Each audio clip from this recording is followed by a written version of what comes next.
So I know a lot of people here are from the Pittsburgh area, so complete opposite side of the state. And like she said, I am on the Governor's Next Generation Commission.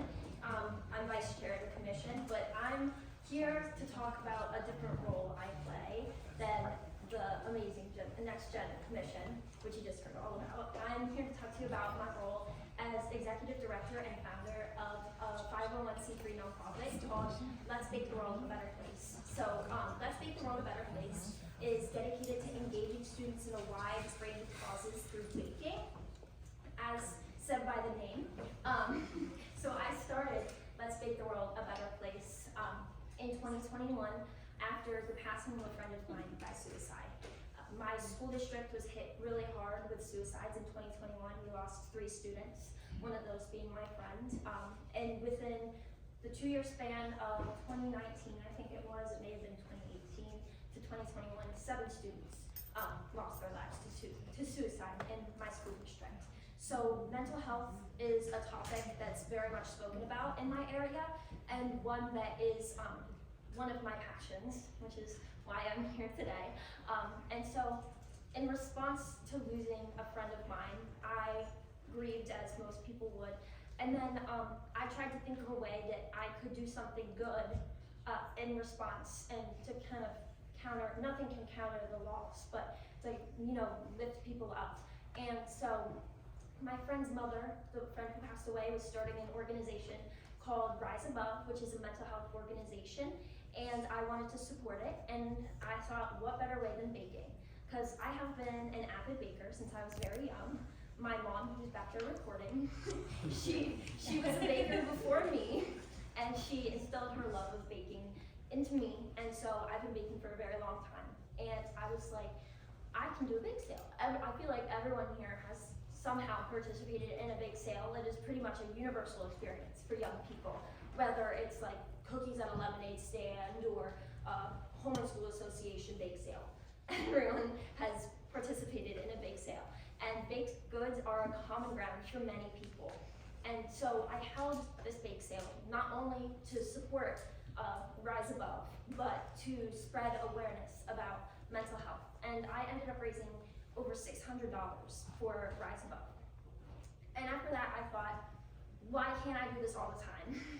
Because it created so much good. It brought in $600 to donate to this organization. So I just continued having bake sales every month. And so now Let's Bake the World has bake sales every month supporting different causes. We've supported causes such as Home of the Sparrow, which is a women's shelter in Chester County, larger causes such as UNICEF supporting humanitarian aid in the Ukraine when that was all developing, and other causes such as mental health awareness, Aiden's Heart Foundation, which is about cardiac arrest, so lots of different causes.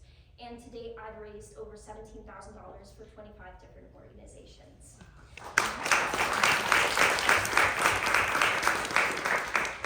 And so in about March of 2022, I was almost at a year of having Let's Bake the World. I realized that I could keep doing this forever, but I wanted to develop it more.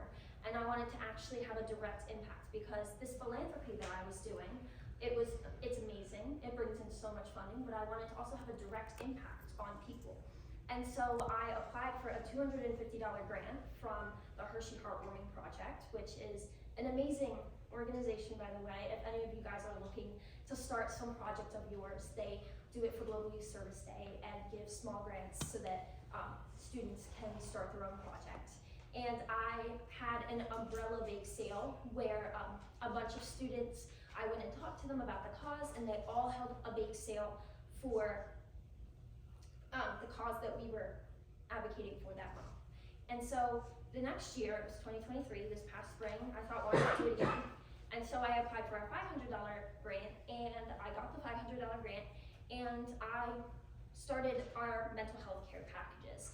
And so these mental health care packages are vessels of support and encouragement for students reaching out for help, emphasizing that they are not alone in their struggles and that other students understand what they're going through. And these mental health care packages each contain, I'll show you guys, a few things. So they're made by students for students, and that is part of the message that we're trying to communicate, is that other students understand what they're going through. And they're placed in counseling offices within high schools, as well as outpatient mental health services. And so the reason that they're placed in counseling offices, I think everyone in this room has been to high school, or actually there's a few middle schoolers in here. So everyone in this room has been to school and knows the stigma around going to a counseling office. So it's different in every school, but at least it's very prevalent in our area that there's this stigma around reaching out for help, seen as weird, or whatever people want to say. And so these mental health care packages are meant to show students that other students utilize the counseling office, and it's not weird, and that it is okay to reach out for help. And so within each care package, there is a few things. So a lot of it's just comfort items to encourage people to know that it's, you know, okay, and to have an easier time when they're reaching out for help. So fidgets and bracelets and stickers. This is like putty, and it's actually probably my favorite thing that's in there. And then a little notebook, so that the student can, you know, write down their thoughts, anything that if they want to draw, because I know a lot of people, it's easier for them to reach out for help and to talk to someone if they're drawing at the same time or writing stuff down. And then candy, because who doesn't love candy, I gotta say. And then the last two items are the most important items, and so they emphasize that the students are making these care packages. And so one of them is a card written by a high school student. I mainly did this through Avidum clubs in my area. I don't know if you guys have Avidum at your high schools, but they're mental health clubs.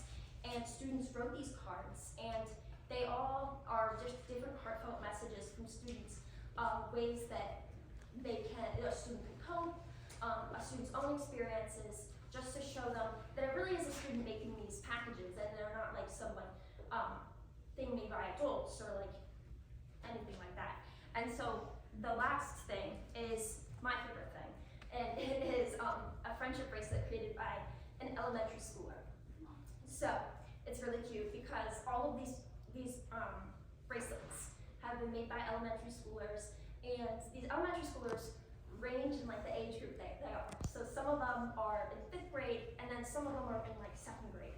And I gotta say, the older they get, like some of these kids are like masters at making these friendship bracelets. But then the younger kids, the bracelets are not always perfect. And that just goes to show that, you know, not everyone is perfect, and that they're still sending their support for these students that are reaching out for help. And that just says a lot, that there's people that care about them. And so that is everything that are in the care packages. And so this started just within my county, within my area, and has grown into a partnership. I partnered with Avidum and pushed out mental health care package kits to Avidum clubs across the state, 187 chapters. So that's over 5,000 mental health care packages got placed around the state. And these kits contain everything that a group of students needs to create 25 care packages. And so not only do these kits further amplify our message of advocacy and action, because the students are directly making all of the care package components and putting it all together, it spreads the message to far more communities than I could ever reach within my home county. And so even now, I just, this past weekend actually, received a $10,000 grant to continue these. And so with the help of a partnership with the PA Advocacy Network and with this $10,000 grant, we are going to be sending it out to a lot of your high schools, these kits, so that you can all bring it to your high school. So I'm just gonna finish this up by saying, let this be a message of encouragement that change starts small. And these mental health care packages are physically small, and they also just impact one person, but that one person, you're still impacting a life, a person. And we're here today to advocate for a Senate bill, not House bill, a Senate bill, and that is large change. And large change is amazing, but it takes time. So I encourage you all to find small things, ways to change your path, not change, utilize your passions. Like I have my and use it for progress. And so change is 1% at a time, and you can do a lot of it in your community. So thank you guys.